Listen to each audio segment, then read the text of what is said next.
دوستو، اللہ تعالیٰ نے قرآن مجید میں فرمایا ہے کہ افحسبتم انما خلقناکم عبثا وانکم الینا لا ترجعون، فرمایا کیا تم سمجھتے ہو کہ ہم نے تمہیں بیکار پیدا کیا ہے، اور کیا تم سمجھتے ہو تمہیں لوٹ کر ہماری طرف آنا نہیں؟ اللہ کریم نے اس کائنات کو بہت ساری حکمتوں کے تقاضوں کے تحت تخلیق فرمایا ہے۔ دنیا میں جس شخص کو بھی اللہ تبارک و تعالیٰ نے زندگی عطا فرمائی ہے، وہ اللہ تبارک و تعالیٰ کی قدرت کا شاہکار ہے۔ ہمارے ہاں یہ ہوتا ہے کہ ہم پہلے تو یہ پہچان ہی نہیں پاتے کہ اللہ تعالیٰ نے ہمیں کتنی خوبیوں، کتنی صلاحیتوں کے ساتھ نوازا ہے، پہچان نہیں پاتے، غور نہیں کرتے۔ لقد خلقنا الانسان فی احسن تقویم، اللہ نے بڑی بہترین ساخت پر خوبصورت ترین انسان پیدا کی، لوگوں کو صلاحیتیں دی اللہ تعالیٰ نے۔ جو آدمی اپنی چالاکی کے ساتھ، تیزی کے ساتھ اور اپنی گفتگو کے فن کے ساتھ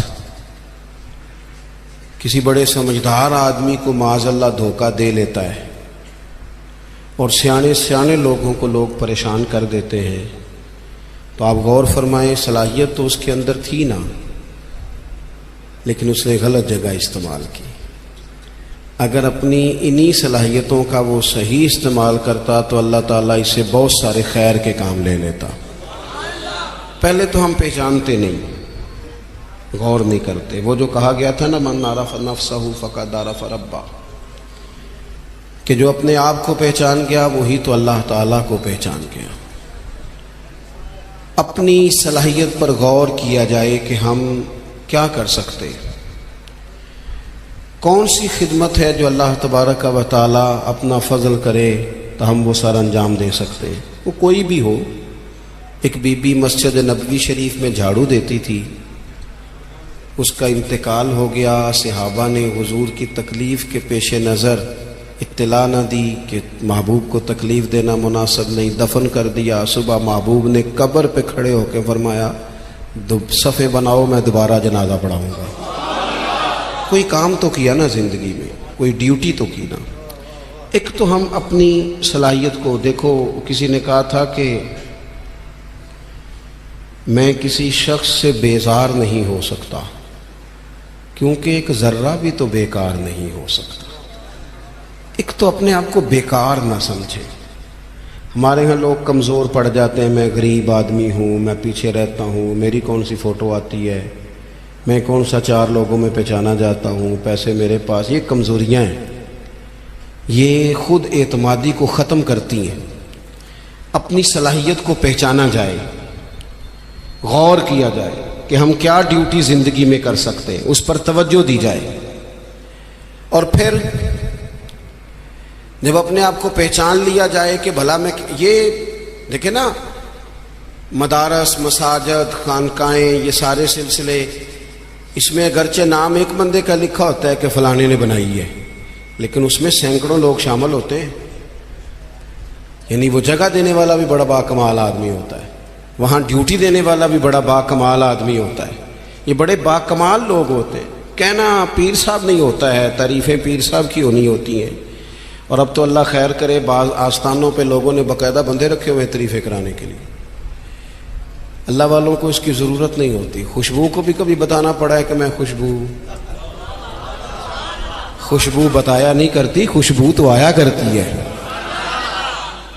تو یہ نام تو قبلہ پیر صاحب کا ہی آئے گا، انہی کا ذکر آئے گا، چلے اچھے لوگ ہیں، آنا بھی چاہیے، لیکن بڑی خدمات ہوتی ہیں ان لوگوں کی جو آستانوں پہ ڈیوٹیاں کرتے ہیں، جو پیر صاحب کے آنے والے مہمانوں کی خدمت کرتے ہیں، جو وہاں رات کو دیکھتے ہیں، جو وہاں ڈیوٹی کرتے ہیں۔ اگر یہ سارے لوگ نہ ملیں تو کام ہوتا نہیں۔ تو ایک تو دیکھیں کہ صلاحیت کیا ہے۔ دوسری بات یہ کہ جب پتہ چل جائے تو پھر وقت کو بیکار ضائع نہ کریں۔ رب کے بندوں میں اور عام بندوں میں فرق کیا ہوتا ہے؟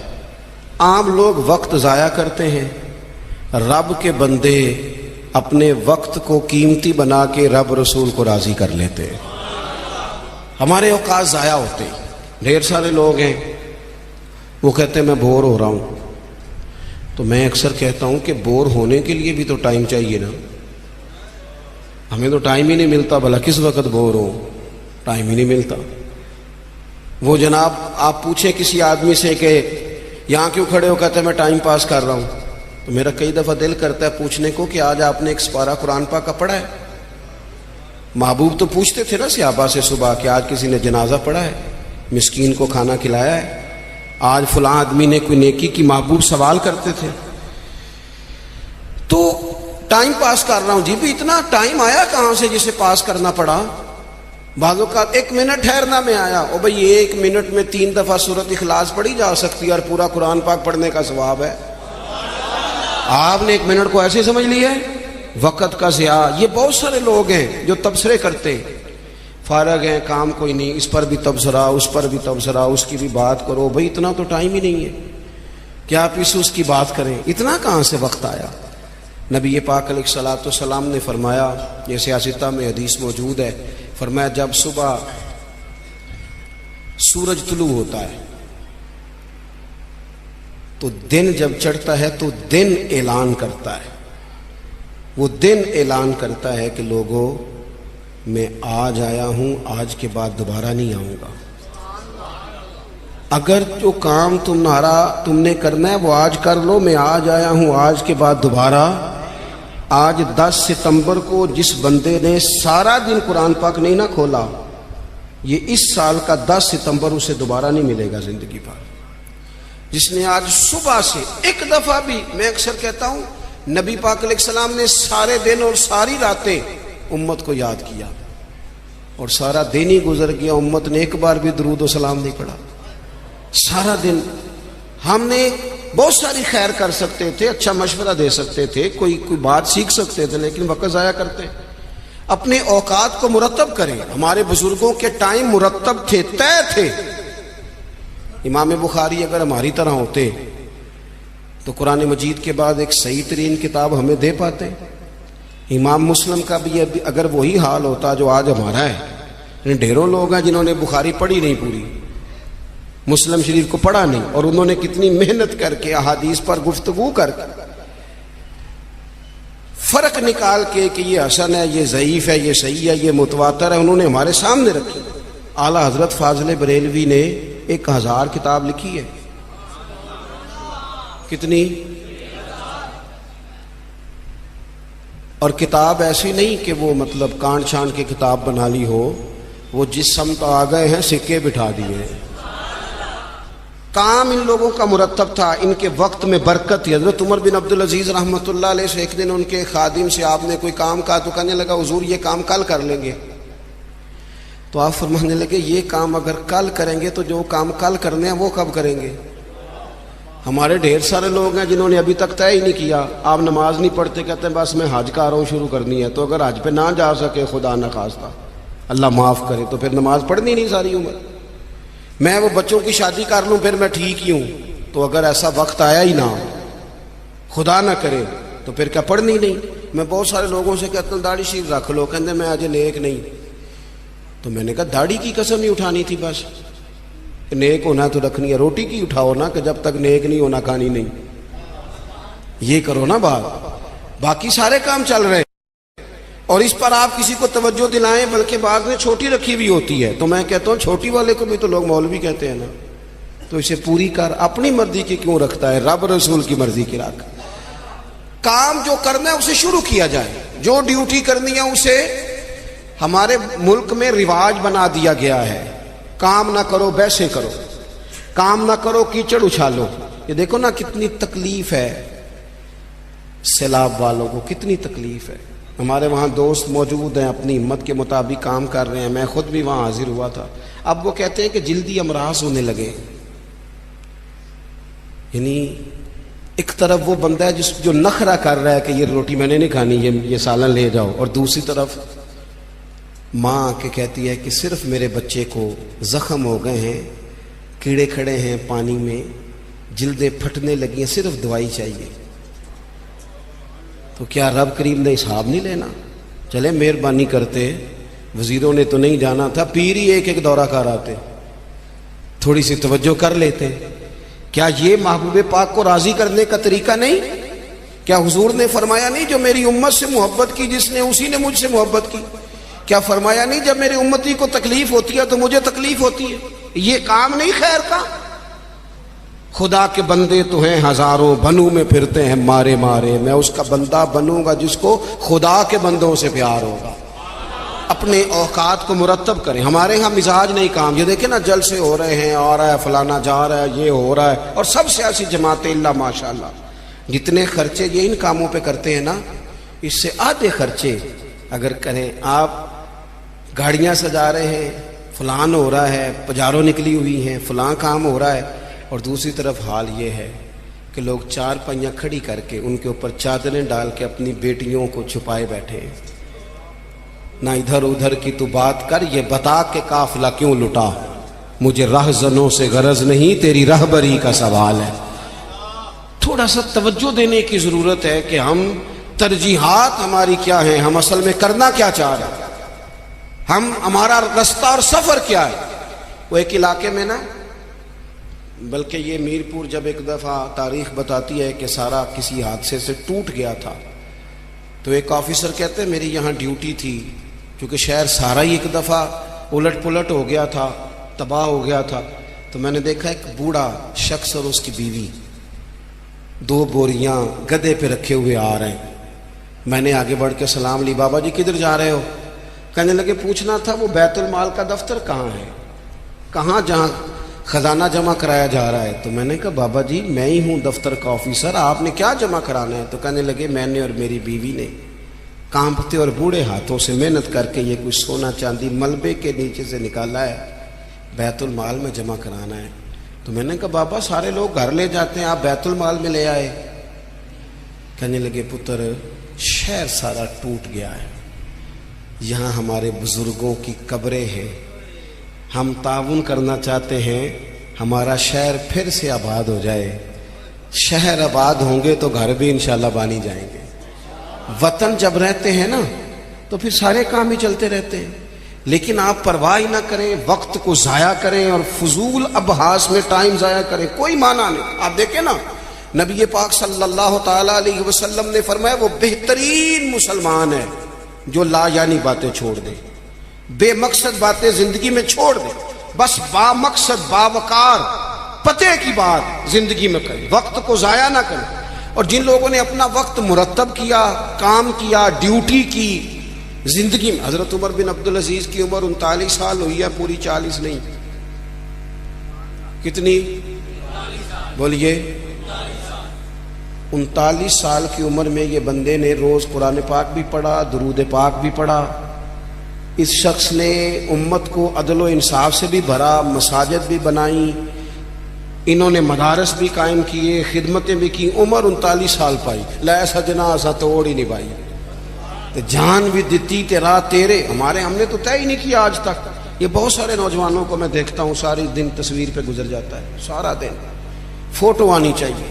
اور قوم نہ زیادہ تر اللہ ماشاءاللہ بالخصوص نوجوان نسل ہواؤں میں زندہ ہے، خوابوں میں زندہ ہے، موبائل کے اندر زندگی گزار رہے ہیں۔ زندگی کے دکھ کچھ اور ہیں، کرب کچھ اور ہیں، تکلیفیں کچھ اور ہیں، سمجھنے کی چیزیں کچھ۔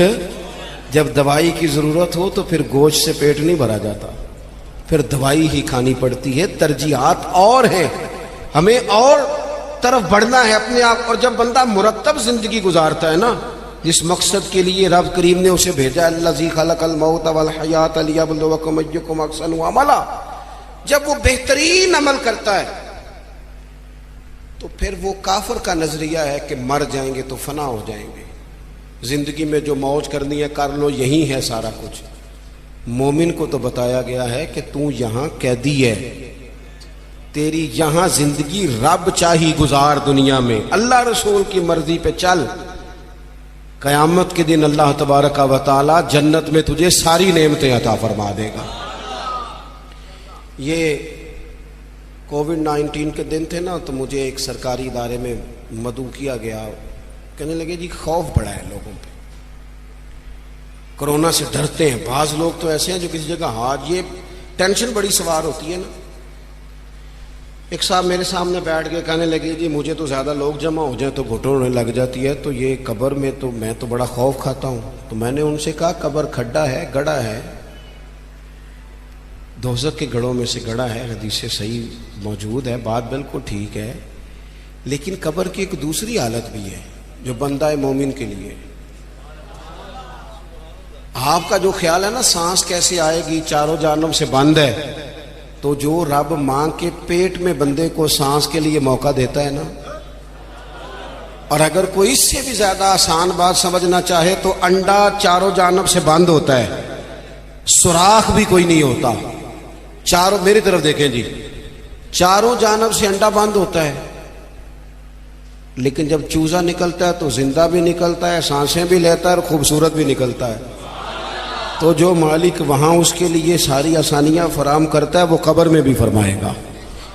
لیکن دو حالتیں ہیں نا، ایک وہ کھڈا ہے، وہ گھڑا ہے. دیکھیں میں نے اگر گجرانوالہ آنا ہے تو گجرانوالہ کی سڑک پہ چڑھنا چاہیے، پنڈی والی سڑک پہ.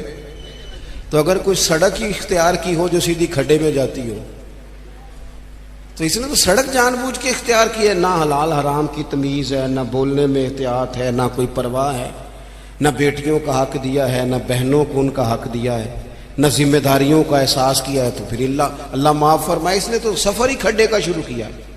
لیکن اگر اس نے زندگی تھوڑی محتاط گزاری ہے، رب چاہی گزاری ہے، تو پھر قبر کی دوسری حالت بھی حضور نے بیان کی. یعنی بندہ مرے گا تو ذرا تصور کرنا کیا کہنے لگا ہوں. جب وہ مرے گا تو اس کی صرف قبر نہیں بلکہ اس کی قبر باغ ہے، کیاری ہے، قبر باغ ہے، اور معمولی باغ نہیں، جنت کے باغوں میں سے باغ. اور ایسی کیاری جنت کی، ایسا باغ، ایسا گلشن کہ جس میں آنکھ کھلتے ہی پہلی زیارت ہی مدینے والے محبوب کی نصیب ہو. کیا کہا حضرت نے، کہنے لگے لحد میں عشق رخ شاہ کا داغ لے کے چلے، ہم نے اندھیری رات سنی تھی چراغ لے کے چلے. اب اللہ فرماتا ہے یوم نحشر المتقین الی الرحمن وفدا. فرمایا جو متقی لوگ ہوں گے نا، پرہیزگار، وہ جب رب کی بارگاہ میں پیش کیے جائیں گے تو مہمان بنا کے پیش کیے جائیں گے. اللہ کی بارگاہ میں مہمان بنا کے. وَنَسُوقُ الْمُجْرِمِينَ إِلَىٰ جَهَنَّمَ وِرْدًا، اور مجرموں کو جہنم کی طرف پیاس سے ہانکا جائے، پیاس سے ہانکا جائے. اپنے معاملات زندگی کو ہمیں جلدی سے طے کر لیں، وقت نہ گزر گیا تیزی سے. کالے بالوں کی جگہ سفید آنے لگ گئے، اور تندرست وجود کہیں کہیں سے درد کرنے لگ گیا. یاروں کے دوستوں میں سے، یاروں کی جماعتوں میں سے کچھ دوستوں کے ہم جنازے پڑھائے، وہ جنہ باجوں ایک پل نہیں سجیندے، پھر وہ شکلیں یاد نہ رہی ہیں. داؤد تائی رحمۃ اللہ علیہ سے ہارون رشید نے کہا تھا کہ کوئی نصیحت کر دیں، تو فرمانے لگے آپ کے والد کہاں ہیں؟ کہا قبرستان میں. دادا قبرستان میں. کہا ایک بیٹا بھی تھا قبرستان میں، بھائی قبرستان میں. فرمانے لگے تو نے اتنے جنازے پڑھے، ابھی بھی میں تجھے نصیحت کروں؟ تیرا کیا خیال ہے؟ وہ چلے گئے، تو نے نہیں جانا؟ او پئیاں دستیاں قبراں جنہ تے پھول پئے، ادھروں تے کوئی نہیں جی آمدہ، ادھروں ہی لکھاں گئے. اپنی زندگی میں تھوڑا چیزوں کو طے کریں. بڑی ہو گئی تصویریں، بڑی ہو گئی ویڈیو، اور بڑے ہو گئے چکر، اب بڑا کچھ ہو گیا. اب تو بھائی کوئی اگلا کام ہو. توجہ ہے اب دوستوں کے میری بات پر؟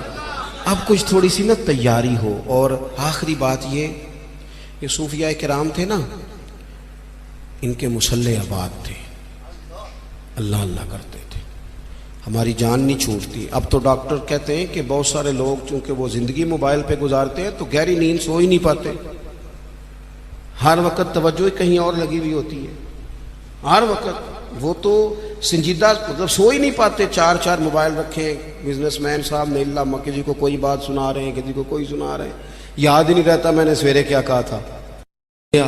الجھی سی زندگی کب ہوتی ہے؟ جب بندہ مصلی پہ نہیں بیٹھتا، سارا کچھ بند کر کے، جان چھڑا کے، سرے رات بندہ کچھ دیر اللہ اللہ کرے. والذین یبیتون لربہم سجدا وقیاما. کچھ دکھ بندے کے بڑے ذاتی اور نجی ہوتے ہیں، وہ کسی کو نہیں بتائے جا سکتے، چاہتے ہوئے بھی بندہ نہیں بتا سکتا۔ ہمیں شریعت نے دعا سکھائی ہے، جو کسی سے نہیں کہہ سکتے وہ رب رسول سے کہہ دو، کھول کے کہہ دو، کرم بھی ملے گا، عزت بھی ملے گی۔ انسان اپنی تخلیق کے لحاظ سے بڑی خوبصورت اور پروقار شخصیت رکھتا ہے۔ جیسے جیسے ماحول میں وہ وقت گزارتا ہے اس طرح کا ہوتا جاتا ہے۔ اللہ کے پیارے رسول صلی اللہ تعالی علیہ وسلم نے فرمایا ہے کہ کل مولود یولد علی الفطرہ، جو بچہ بھی پیدا ہوتا ہے وہ مسلمان پیدا ہوتا ہے، مومن پیدا ہوتا ہے، فطرت پر پیدا ہوتا ہے۔ اگر اس کے والدین عیسائی ہوں تو عیسائی بنا دیتے ہیں، یہودی ہوں تو یہودی بنا دیتے ہیں، مسلمان ہوں تو مسلمان بنا دیتے ہیں۔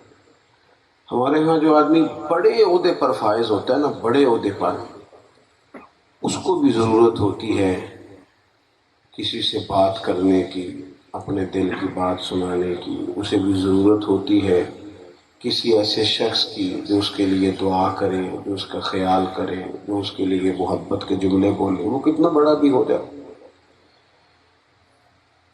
انسانوں میں یہ ضروریات ہمیشہ موجود رہی، لیکن جو لوگ ان ضروریات کو مادہ پرستی میں لیتے ہیں نا، دنیاوی نقطہ نظر سے، وہ بہرحال کمزور ہو جاتے ہیں۔ اس لیے کہ ہمارے ساتھ کوئی شخص بھی دنیا میں جو تعلق رکھتا ہے، وہ بہرحال کہیں نہ کہیں کسی نہ کسی کونے میں اس کا کوئی اپنا ذاتی فائدہ بھی ہوتا ہے، کہیں نہ کہیں، چلے وہ عزت کا ہی نفع ہو کہ میں جاؤں گا تو میرا اکرام کرے گا، کچھ نہ کچھ کہ، یعنی والدین بچوں کی پرورش کرتے ہیں بے لوث ہو کر، بڑی خدمت کرتے ہیں، پیار کرتے ہیں، لیکن کہیں نہ کہیں وہ بھی کہہ دیتے ہیں کہ میرے بڑھاپے کا سہارا بنے گا۔ کوئی نہ کوئی فکرہ، کوئی نہ کوئی جملہ، انسان جب انسانوں سے رشتہ رکھتا ہے تو کوئی نہ کوئی بات ان کی زبان سے نکل آتی ہے۔ بدلے میں ایک رشتہ ہوتا ہے کائنات میں انسان کا دنیا میں، اور وہ رشتہ ہوتا ہے امتی کا اپنے نبی کے ساتھ، امتی کا رسول پاک کے ساتھ رشتہ ہے، جس میں تقاضا کوئی نہیں، تقاضا اتنا ہی ہے کہ اپنے رسول سے پیار کرنا، ان کی فرما برداری کرنا، اور یہ بھی اس محبت کے تقاضے۔ باقی رسول پاک صلی اللہ تعالی علیہ وسلم نے کسی سے کوئی تقاضا نہیں، اس کی کو ذرا کم کریں گے۔ حضور نے بے لوث محبت کی، اور حضور نے احساس کیا لوگوں کا احساس۔ ہمارے ہاں لوگوں کا احساس یہ ہوتا ہے کہ اسے کام پہ لگوا دو، اچھی نوکری دلا دو، تنخواہ میں اضافہ کرا دو۔ تو بھئی یہاں تو بہت سارے لوگ ہیں جو کروڑوں کما کے بھی رات کو سوتے نہیں بیچارے، لاکھوں روپیہ رکھتے ہیں پر اپنے دل کا سکون نہیں رکھتے۔ کسی بندے کے ساتھ اصل نیکی یہ ہوتی ہے کہ آپ اس کے ذہنی سکون کا بندوبست کر دیں، اس کا نظریہ ٹھیک کر دیں، عقیدہ ٹھیک کر دیں، توجہات ٹھیک کر دیں، سوچیں پاک کر دیں، دل کا قبلہ درست کر دیں۔ یہ اصل نیکی ہوتی ہے، اور یہ نیکی اگر کوئی کر سکتا ہے امتی کے ساتھ تو صرف نبی کر سکتے ہیں۔ نظریات کو پاک کرنا، سوچوں کو پاک کرنا، دلوں کا تزکیہ کرنا، لوگوں کی بھٹکتی اور بکھرتی خواہشات کو کوئی منزل دے دینا، کوئی رستہ دے دینا۔ رسول پاک نے امت سے بے لوث محبت کی۔ ابھی آپ سن رہے تھے کہ جب حضور پیدا ہوئے تو تب بھی فرما رہے تھے ربی حب لی۔ اصل میں نا ہم سنتے ہیں ان چیزوں کو کیونکہ ایک مذہبی محفل میں آئے ہیں نا، اس ترتیب سے سنتے ہیں۔ آپ نے اس حقیقت پر غور کرنا ہے، یہ خاصا مشکل کام ہے۔ وہ بہت سارے لوگ مجھے ملتے ہیں، وہ کہتے ہیں جناب دعاؤں میں یاد رکھنا۔ میں کہتا ہوں چلو رسمن تو جملہ ٹھیک ہے، پر خاصا مشکل کام ہے کسی کو پکا پکا دعا میں یاد رکھنا، یہ مشکل کام ہے۔ مطلب کیسے یاد رکھا جائے گا بھائی؟ ہاں کچھ لوگ ایسے ہوتے ہیں کہ آپ ہاتھ اٹھاتے ہیں تو ان کے چہرے پہلے آپ کی نگاہوں میں آ جاتے ہیں، یہاں تو ان کے ساتھ محبت ایسی ہے یا ان کے احسانات ایسے۔ رسول کریم علیہ السلام کا جو امت سے رشتہ ہے، کبھی نہ میری والدہ وہ کبھی کہتی تھی نا کہ بچے کھا لیں تو میرا بھی ٹھیڈ بھر جاتا ہے، تو ابا جی کہتے تھے لو دسو یہ تو شاعرانہ گلا نے، یہ تو اچھی ادیب کی بات ہے، ایسے بھی کبھی ہوتا ہے، پیٹ اسی کا بھرتا ہے جو کھاتا ہے، یہ کیسے ہو گیا کہ ایک تکلیف میں ہے تو دوسرا بے چین ہے؟ لوگ سمجھتے تھے شاعرانہ بات ہے، کسی اچھے ادیب کا اچھا تخیل اس نے پیش کیا ہے، کوئی اچھی بات ہے۔ لیکن پھر ہم نے قرآن مجید پڑھا تو اللہ نے ہمارے نبی پاک کے ساتھ جو رشتہ بیان کیا وہ بڑا انوکھا ہے۔ فرمایا لقد جاءکم رسول من انفسکم عزیز علیہ ما عنتم، تحقیق ہم نے تمہیں میں سے تمہیں ایک رسول دیے ہیں، تم کبھی مشکل میں پڑ جاؤ تو میرے نبی کو تکلیف ہوتی ہے، تمہاری مشقت حضور پہ گراں گزرتی ہے، حریص علیکم، وہ تمہاری بھلائی چاہنے میں جلدی کرتے ہیں، وبالمؤمنین رؤوف رحیم، مومنوں پہ رؤوف بھی ہیں اور رحیم بھی ہیں۔ آپ کو درجنوں حدیثیں ملیں گی، درجنوں۔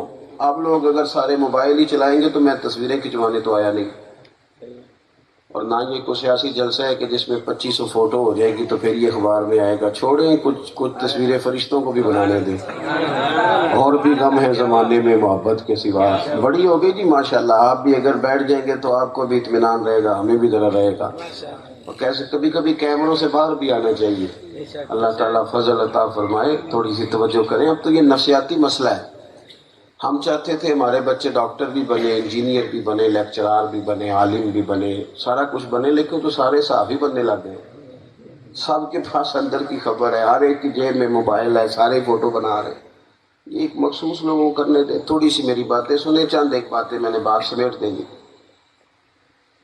نبی پاک علیہ السلام کی آپ کو درجنوں احادیث ملیں گی۔ ہم جب ہمارا کسی چیز کو جی چاہتا ہے نا تو پھر ہم کر گزرتے ہیں، پھر نہیں ہم دیکھتے کہ کسی کا دل دکھتا ہے، کہ ہم کر گزرتے ہیں، ہمارا جی جو چاہ رہا ہے۔ لیکن آپ کو درجنوں حدیثیں ملیں گی۔ نبی پاک فرماتے میرا دل چاہتا تھا میں ہر وضو کے ساتھ مسواک ضروری قرار دوں، لیکن امت کو تکلیف ہوگی لہذا میں ضروری نہیں قرار دیتا۔ فرمایا جی چاہتا تھا کہ تہجد کی نماز امت پر ضروری قرار دوں، لیکن انہیں تکلیف ہوگی لہٰذا میں ضروری قرار نہیں دیتا۔ حضور فرماتے ہیں میں لمبی نماز پڑھانا چاہتا ہوں، لمبی، لیکن پیچھے کسی بچے کے رونے کی آواز آتی ہے تو میں نماز مختصر کر دیتا ہوں۔ محبوب کریم علیہ السلام امت سے پیار کرتے۔ امت کا مسئلہ یہ ہے کہ امت اپنے اپنے معاملات میں محو ہے، ہر کوئی مست مئے ذوق تن آسانی ہے، حیدری فقر نے دولت عثمانی ہے، تم کو اسلاف سے کیا نسبت روحانی ہے۔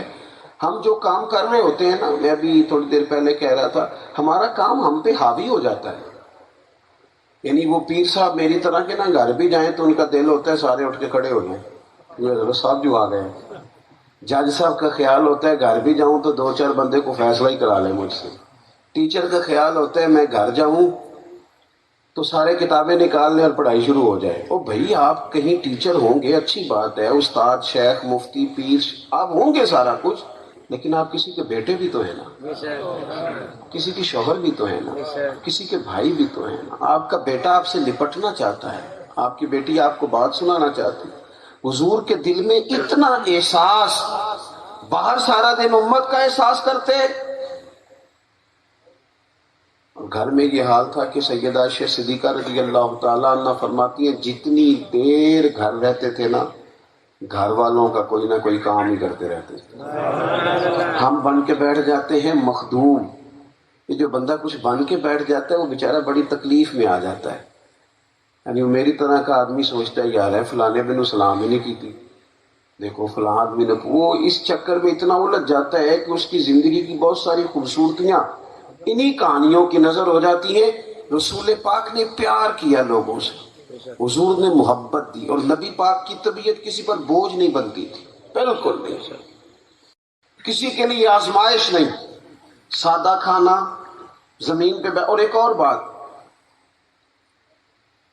فقیری میں فقیری کرنا آسان ہوتا ہے، پیسے نہیں ہیں سادے کپڑے پہن لیے، لیکن بادشاہی میں فقیری کرنا، بادشاہی میں فقیری کرنا، کروڑوں پڑے ہیں پھر بھی سادہ روٹی کھانا اور پسند کرنا زمین پہ آرام کرنا۔ حضور فرماتے ہیں میرے رب نے مجھے اجازت دی، میں چاہوں تو یہ احد پہاڑ سونے کا بن جائے، لیکن میں نے عرض کی مالک ایک وقت روٹی کھا لیں، باقی فاقہ کرنا ہے۔ میرے عزیز نبی پاک نے امت سے، آج امت بحث کرنے لگ جاتی ہے، میلاد کا موقع آتا ہے تب بھی بحث، اور حد یہ ہے کہ جو لوگ بالکل مسئلہ نہیں پوچھتے، شادیوں پہ کروڑوں خرچ کر دیتے ہیں، بالکل مسئلہ نہیں پوچھتے، وہ بھی خدا کے بندے چند ہزار روپے کسی محفل پہ خرچ ہونے لگے تو مسئلہ پوچھنے لگ جاتے ہیں کہ جائز بھی ہے کہ نہیں۔ کچھ مسائل ایسے ہیں جو بالکل مجھ سے ایک دوست نے کل مسئلہ پوچھا ہے کہ عورت بغیر محرم کے عمرے پہ جا سکتی ہے؟ میں نے کہا بغیر محرم کے کہیں بھی نہیں جا سکتی، صرف ہمیں یاد آتا ہے عمرے کے ٹائم ہی۔ خاتون کو نا اعزاز دیا ہے، اعزاز، اسلام اعزاز دیتا ہے، پردہ اعزاز کا نام ہے۔ آپ دیکھیں قیمتی چیزیں جو ہوتی ہیں نا قیمتی، وہ ہمیشہ چھپی ہوئی ہوتی ہیں۔ سونا قیمتی ہوتا ہے نا، تو کبھی کوئی آدمی 20 تولے سونا لے کے باہر گلی میں نہیں آیا۔ پیسے اگر گھر میں 10 لاکھ پڑے ہوں تو باہر لوگ بتاتے بھی نہیں، بلکہ چلو تاڑا تو نہیں پتا تھی شاید 10 دیو، لیکن میں نے ڈھیر سارے لوگ دیکھے ہیں جو اپنے بچوں کو بھی نہیں بتاتے کہ فلاں طرح میں پیسے پڑے۔ قیمتی ہے نا، کچھ چیزوں کو اسلام قیمتی سمجھتا ہے تو کہتا ہے یہ باوقار ہو، وزادار ہو، ان کا انداز بڑا خوبصورت ہو۔ تو میرے دین نے اعزاز دیا، اسلام اعزاز دیتا ہے، رسول کریم احساس فرماتے، محبت کرتے۔ اب امت کو بھی چاہیے کہ وہ ولولہ ہو حضور کے لیے، جذبہ ہو۔ دیکھیں بخاری شریف میں موجود ہے، جب تک کسی چیز کا جوش نہ ہو بندے کے اندر، شوق نہ ہو، کچھ خوشیاں بندے سے سنبھالی نہیں جاتی، جس طرح یہ میلاد کی خوشی ہے امت سے سنبھالی نہیں جاتی۔ کچھ خوشیاں مجھے اب نہیں پتا، جب میں نے میٹرک کیا تھا تو رزلٹ 31 مارچ کو آتا تھا، تو جنہوں نے پیپر دیے ہوتے تھے وہ 1 مارچ کو نماز بھی شروع کر دیتے تھے، اور ان کے ابا جی بھی نماز شروع کر دیتے تھے۔ اور کئی جگہوں پہ یوں بھی ہوتا تھا کہ میٹرک بیٹا نہیں کرتا تھا، والد صاحب کرتے تھے۔ کیوں کہ جتنی محنت بیچارہ باپ کر دیتا تھا نا، اس سے تو اچھا تھا پیپر بھی خود ہی دے دیتا ہے، جتنی اس کو مشقت کرنی پڑتی تھی۔ تو وہ بیٹا جب میٹرک پاس کر لیتا نا 31 مارچ کو، وہ تسبیح لے کے گجر دیکھنے جاتے تھے لوگ کہ بھی رزلٹ آ گیا۔ اب وہ باپ سے نہ سنبھالا نہیں جاتا تھا کہ میرا بیٹا، چلو صدقے واری اماں ہی کہتی ہے پر ابا بھی کافی پیار کرتا ہے بچوں سے، کافی سارا کرتا ہے، تو اسے سنبھالی نہیں جاتی تھی، خوشی سنبھالی نہیں جاتی تھی۔ تو جس رشتہ دار کو نہیں بھی فون کرنا ہوتا تھا نا، جس سے تعلقات گڑبڑ بھی ہوتے تھے، اسے بھی وہ 31 مارچ کی شام فون کر کے کہتا تھا بھائیا مبارک ہو، تھوڑا بھتیجا پاس ہو گیا ہے۔ حالانکہ وہ خشک سی خیر مبارک کہتا تھا، خشک سی، لیکن والد صاحب سے خوشی سنبھالی۔ جس کزن کو کبھی نہیں نہ منانا ہوتا، بیٹے کی شادی پہ بندہ اس کی بھی منت کرنے چلا جاتا ہے، میرے بیٹے کا نکاح ہے، خوشیاں تیرے بغیر ادھوری ہیں، نہ سمجھ آئے تو حضرت انس بن مالک رضی اللہ تعالیٰ عنہ فرماتے لوگوں ہمیں وہ دن بھولتا ہی نہیں جس دن نبی پاک ہجرت کر کے مدینہ طیبہ آئے تھے، وہ دن ہی نہیں بھولتا۔ وزادار لوگ، بڑے بڑے سیانے لوگ حضور کی اونٹنی کے گرد نعرے لگاتے تھے، منت کرتے تھے ہمارے گھر ٹھہر جائیں۔ بچیاں بنو نجار ایک بڑا قبیلہ، اس کی بچیاں دف لے کے بیٹھ گئیں، اور وہ ننھی بچیاں جو بیٹھ کر وہاں دف بجاتی تھیں، رسول پاک کی جانب اشارے کر کے گاتی تھیں اور کہتی تھی ہم ہیں بچیاں نجار کے عالی گھرانے کی، خوشی ہے آمنہ کے لال کے تشریف لانے کی۔ رسول کریم کے ساتھ امت کا والہانہ رشتہ، اور یہ لوگ ایسے نہیں تھے، نبی کریم نے کسی سے نہیں کہا تھا کہ میں کلی کروں تو میرے منہ سے نکلا ہوا پانی چہروں پہ مل لینا، حضور نے نہیں کہا تھا، لیکن صحابہ نے جب محبوب کی محبت دیکھی، انداز دیکھا تو وارفتگی ہو گئی، پیار ہو گیا۔ اور یہ کوئی عام لوگ نہیں، حضرت عمر جیسے 24 لاکھ مربع میل کی حکومت چلانے والے سیانے لوگ، حضرت مولا علی جیسے علم و حکمت کے معرفت کے بادشاہ لوگ، یہ حضور وضو کرتے تھے تو جسم سے لگا ہوا پانی لینے کے لیے یہ لائنوں میں کھڑے ہوتے تھے. اور عروہ بن مسعود ثقفی جب کفار کے سفیر بن کے حضور سے ملاقات کر کے واپس گئے تھے تو صحیح بخاری میں موجود ہے، انہوں نے جا کے کہا تھا کافروں سے تم نہیں مقابلہ کر سکتے رسول پاک کا. کہا کیوں؟ کہنے لگا میں نے وہ دربار بھی دیکھے ہیں جہاں لوگ اپنے آپ کو سجدہ کراتے ہیں پر محبوب تو سجدے سے منع کرتے ہیں، لیکن غلاموں کا رنگ یہ ہے کہ ہر چیز پیچھے رہتی ہے تو رہ جائے، حضور کے جسم سے لگا ہوا پانی کا قطرہ ملنا چاہیے. کہنے لگے جو لوگ اتنا اپنے نبی سے پیار کریں وہ کبھی نبی کے دین کا جھنڈا زمین پر گرنے. اب نہ امت وہ شوق نہیں رکھتی، تھکی تھکی سی سوچیں اور کمزور کمزور سی باتیں اور ہر معاملے میں چست اور شریعت اور سنت کے معاملے میں سست، کمزوری مزاج کی، لہجے کی کمزوری، اس نے خرابی پیدا کر دی. میں نے باتیں زیادہ نہیں کرنی، بات کو سمیٹنا ہے. حضور امت سے پیار کرتے. نبی پاک علیہ السلام نے خود فرمایا، کریم محبوب فرمانے لگے میری اور تمہاری مثال اس آدمی کی طرح جس نے آگ روشن کی تھی اور پتنگے آ کے آگ میں گرتے تھے تو وہ کیا کرتا تھا؟ پتنگوں کو روکتا تھا کہ پیچھے ہٹ جاؤ، جل جاؤ گے جل جاؤ گے. فرمایا میری اور تمہاری مثال بھی ایسے ہی ہے، میں بھی تمہیں روکتا ہوں، یہ کام نہ کرنا دوزخ میں لے جائے گا. یہ اور حضور بڑی نرمی سے، بڑے اعتدال سے، ادعو الی سبیل ربک بالحکمہ، بڑی دانائی سے حضور سمجھاتے، لوگوں کو قائل کرتے، باشعور کرتے. نبی پاک لوگوں کی انا نہیں جگاتے تھے، ہم انا جگا دیتے. جب ایک آدمی ہمارے ماتحت ہے، اسے بڑی سخت سست باتیں سنا دی، اب ہمارا خیال یہ ہے کہ وہ دیکھو نا بول تو نہیں نہ سکا، جی نہیں وہ نہیں بول سکا پر آپ کے سامنے نہیں بول سکا پر آپ کے یہ کیا شرط ہوئی کہ آپ کے پیچھے بھی نہیں بولے گا؟ لطف تو تب ہے کہ کوئی آپ کا اتنا اکرام کرے کہ آپ موجود ہو تب بھی اور غیر حاضر ہو تب بھی، اس کی محبتیں اور عقیدتیں آپ کے ساتھ سلامت رہیں. نبی کریم نے جن غلاموں کو آزاد بھی کر دیا تھا نا، اب کون آدمی ہے جو نوکری ظاہر ہے ایک مشکل کام ہے، ایک ڈیوٹی کرنی پڑتی ہے، تو حضور نے جن غلاموں سے کہا نا جاؤ تم آزاد ہو، اور آج کل تو لوگ ڈیوٹی کرتے تب غلامی کرتے تھے، لوگ خریدے جاتے تھے. حضور نے فرمایا جاؤ آزاد ہو. حضرت زید بن حارثہ کے والد لینے آ گئے، نبی پاک نے فرمایا آپ جائیں، آپ آزاد ہیں. حضرت زید بن حارثہ اٹھ کے آ کے قدموں میں بیٹھ گئے، کہنے لگے یا رسول اللہ ماں باپ اتنا پیار کر ہی نہیں سکتے جتنا آپ کرتے ہیں. حضور ٹھیک ہے، بہنوں کی جملوں کی محبت اور بھائیوں کی نظر شفقت کو لفظ و جملوں میں قید نہیں کیا جا سکتا، پر جب ایک دفعہ آپ پیار سے دیکھ لیتے پھر کیفیت اور ہوتی ہے. تو حضور نے محبت کی. قیامت کے دن بھی نا ہمارے جو دنیاوی رشتے ہیں وہ سارے ختم ہوں گے، سارے. اور میں آپ سے عرض کروں کچھ بھی نہیں ہوتا، وہ میرا خیال ہوتا ہے کہ میری وجہ سے بڑا کام چل رہا ہے، ایسا کچھ بھی نہیں ہے. میں تو آج آیا ہوں لیکن مجھے بتایا گیا یہ محفل تو 19 سال سے ہو رہی ہے، تو ہمارے بغیر ہو ہی رہی تھی نا، تو ہم چلے جائیں گے تو اس کے بعد بھی محفلیں. یہ ہمارا گمان ہے. پہلے تو میں قبرستان جاتا تھا تو زیادہ جگہوں پہ یہی لکھا ہوتا تھا آخری آرام کا. کچھ دن پہلے میں قبرستان گیا تو ایک قبر کے پیچھے عجیب جملہ لکھا تھا کہ میں بہت اہم تھا، یہ میرا وہم تھا. کچھ بھی نہیں، کوئی شے نہیں، کل من علیہ فان. دوست نہیں دوستیاں بنا لیتے ہیں، رشتہ دار نئے تعلق بنا لیتے ہیں، عہدوں پہ کوئی اور آ کے بیٹھ جاتا ہے، کچھ بھی نہیں. لیکن آپ کو پتہ ہے سب چھوڑ کے آ جاتے ہیں اور حضور قبر میں تشریف لے آتے ہیں. نبی کریم قبر میں آ جاتے ہیں. حضرت انس بن مالک نے عرض کیا تھا یا رسول اللہ صلی اللہ تعالی علیہ وسلم قیامت کے دن آپ کو کہاں تلاش کروں؟ اچھا حضور ہمارے وکیل نہیں شفیع ہیں، حضور وکالت نہیں کریں گے، شفاعت کریں گے. آپ کو سمجھ آ رہی ہے میری بات ہے؟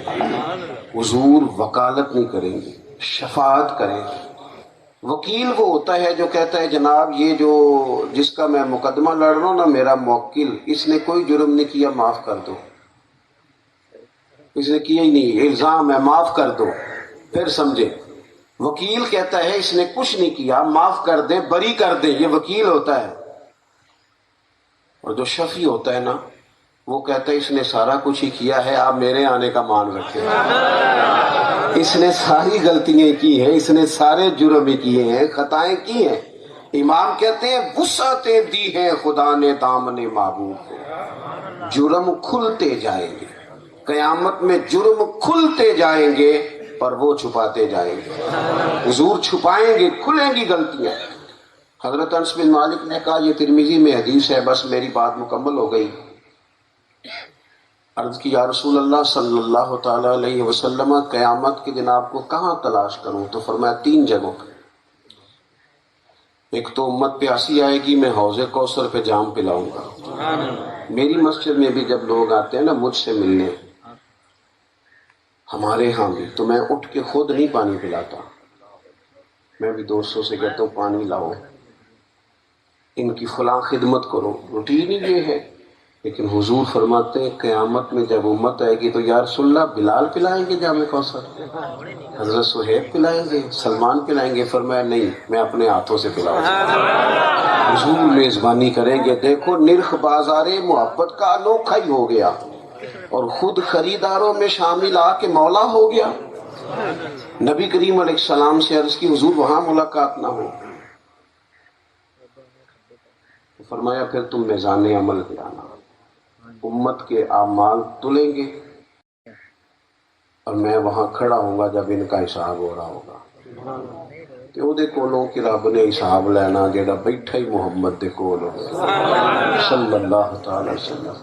ہمارے ہاں سے بھی بچے جاتے ہیں پیپر دینے، میں کبھی نہیں ساتھ گیا، چاہے نہیں جاتا اور اللہ بھی نہیں ہوتا، بچے خود ہی جاتے ہیں. یہ دیکھو میزان عمل میں وہ والا میزان لگے گی جس میں رسول پاک خود موجود ہوں گے.